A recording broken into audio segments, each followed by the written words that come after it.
നമസ്കാരം. മോദിക്കും എൻ.ഡി.എ മുന്നണിക്കും കനത്ത പ്രഹരമേൽപ്പിച്ചുകൊണ്ട് ഒടുവിൽ അരവിന്ദ് കെജ്രിവാൾ റീലോഡഡായി പുറത്തുവരുന്നു. ഇനിയങ്ങോട്ട് ഇന്ത്യ സഖ്യത്തിന്റെ കുന്തമുനയാകാൻ പോകുന്നത് അരവിന്ദ് കെജ്രിവാൾ എന്ന പഴയ സ്ട്രീറ്റ് ഫൈറ്റർ ഇമേജുകാരനാവും. 59.5 കോടി രൂപ ഇലക്ട്രൽ ബോണ്ട് വഴി കൈക്കലാക്കി മാപ്പ് സാക്ഷിയാക്കി മാറ്റിയ മുൻ പ്രതി ശരത്ചന്ദ്ര റെഡ്ഡിയുടെ മൊഴിയുടെ മാത്രം പിൻബലത്തിൽ കള്ളപ്പണം വെളുപ്പിച്ചതിന് ഒരു രേഖ പോലും ഹാജരാക്കാനില്ലാതെ ഒരു ദേശീയ പാർട്ടിയുടെ അധിപനെ രാജ്യം ഒരു തെരഞ്ഞെടുപ്പ് നേരിടുന്ന ഘട്ടത്തിൽ അധികാര ദുർവിനിയോഗം നടത്തി ജയിലിലിടാൻ ഇഡിയെ ഉപയോഗിച്ച മോദിയും കൂട്ടാളികളും ദുസ്വപ്നങ്ങൾ കണ്ട് ഞെട്ടിയുണരുന്ന രാത്രികളാണ് ഇനി വരാനുള്ളത്. മുറിവേറ്റ സിംഹമായ അരവിന്ദ് കെജ്രിവാൾ ബി.ജെ.പിയുടെ ഉറക്കം കെടുത്തുമെന്നുറപ്പ്. ഡൽഹി മുഖ്യമന്ത്രി അരവിന്ദ് കെജ്രിവാളിന് 21 ദിവസത്തേക്കാണ് സുപ്രീം കോടതി ഇടക്കാല ജാമ്യം അനുവദിച്ചത്. 7 ഘട്ടങ്ങളിലായി നടക്കുന്ന ലോക്സഭാ തെരഞ്ഞെടുപ്പിന്റെ വോട്ടെടുപ്പിന് ഒരു ദിവസത്തിന് ശേഷം ജൂൺ 2 കീഴടങ്ങാൻ AAP ദേശീയ കൺവീനറോട് കോടതി ആവശ്യപ്പെട്ടു.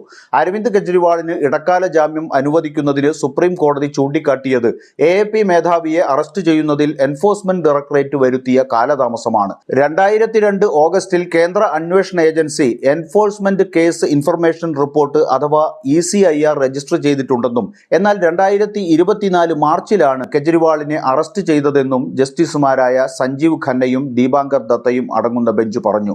ഏകദേശം 1.5 വർഷത്തോളം അദ്ദേഹം അവിടെ ഉണ്ടായിരുന്നു. അന്നൊന്നും അറസ്റ്റ് ചെയ്തില്ല.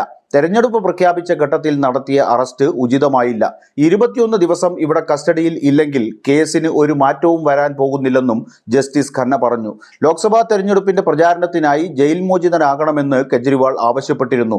മദ്യനയ അഴിമതിയുമായി ബന്ധപ്പെട്ട കള്ളപ്പണം വെളുപ്പിക്കൽ കേസിൽ മാർച്ച് 21 എൻഫോഴ്സ്മെന്റ് ഡയറക്ടറേറ്റ് കെജ്രിവാളിനെ അറസ്റ്റ് ചെയ്തത്.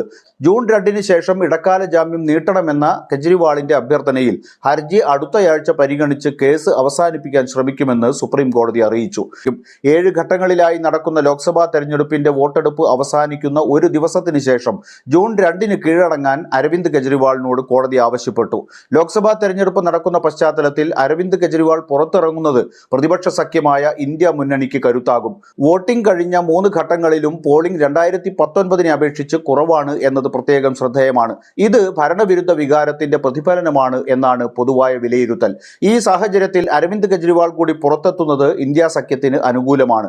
4 ഘട്ടം തെരഞ്ഞെടുപ്പ് അവശേഷിക്കെ പുറത്തുവരുന്ന അരവിന്ദ് കെജ്രിവാൾ ഇപ്പോൾ തന്നെ അടിപതറി നിൽക്കുന്ന NDA മുന്നണിയുടെ അസ്ഥിവാരം തോണ്ടുന്നതെങ്ങനെ എന്ന് കാത്തിരുന്ന് കാണാം.